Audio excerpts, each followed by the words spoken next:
Vous avez vu un peu rouge quand vous avez découvert, comme nous tous, que la fameuse mascotte 2024 pour la Coupe du Monde allait être produite, le fameux bonnet phrygien, produite en grande partie en Chine finalement. Et je vous ai lu il y a quelques heures sur les réseaux sociaux, vous dites, nous on va lancer un projet, on va essayer de lancer une mascotte mais 100% française.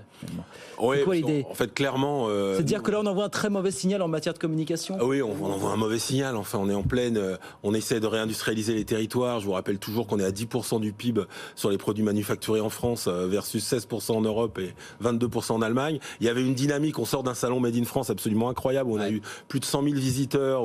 On a été vraiment perçu comme quelque chose de dynamique. Et puis là, on nous dit que pour un événement aussi important, avec un retentissement mondial, avec une vitrine incroyable, en France, on va fabriquer en Chine les fameuses mascottes, les bonnets phrygiens chinois. C'est très mauvais comme image. Alors aujourd'hui, effectivement, on n'est pas armé aujourd'hui pour fabriquer ce genre de mascotte du jour au lendemain. Mais on l'a appris il y a longtemps qu'on avait en France. Ce que j'ai trouvé terrible, c'est la phrase d'Olivier Véran hier matin qui dit, j'étais chez nos collègues de France 2, je crois, on sait pas faire. Oui, mais c'est pas qu'on sait pas faire. Un renoncement. C'est ça qu'on sait. Ça veut dire ça vraiment, on sait pas faire ou c'est autre chose? Non, mais aujourd'hui, on n'est plus armé. L'industrie est plus armée pour faire ce type de projet. Donc il a raison.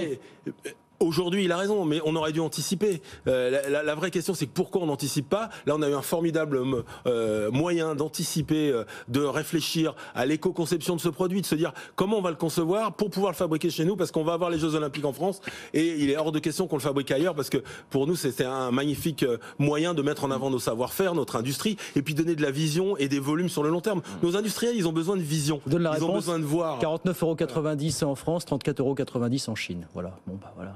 Non mais moi je veux bien qu'on voilà, c'est le sujet, c'est le temps long, encore une fois, combien ça coûte, combien ça génère d'emplois, combien ça génère sur le territoire aussi. On veut réirriguer les territoires, hein. Aujourd'hui, cette diagonale du vide qu'on nous a vendue pendant 40 ans que l'atelier du monde serait en Chine, rien ne nous sert de leçon. Je crois que là on a eu la crise sanitaire, on a vu qu'on manquait de souveraineté industrielle et économique, et là on se retrouve avec un bonnet phrygien, comme c'est quand même extraordinaire, fabriqué en Chine. Je trouve que les signaux sont très mauvais. Donc avec Origine France Garantie, effectivement, on va essayer de voir avec nos adhérents, avec tout l'écosystème, comment on pourrait proposer une autre mascotte différente, mais qui soit effectivement produite en France. Et puis aussi avec ce périmètre du recyclage, avec ce périmètre aussi écologique. Parce que je vous rappelle aussi qu'aujourd'hui, on nous parle beaucoup d'écologie dans l'industrie. Et lorsqu'on produit en France, on est quand même plus écologique que lorsqu'on produit au bout du monde. En tout cas, sur certains périmètres.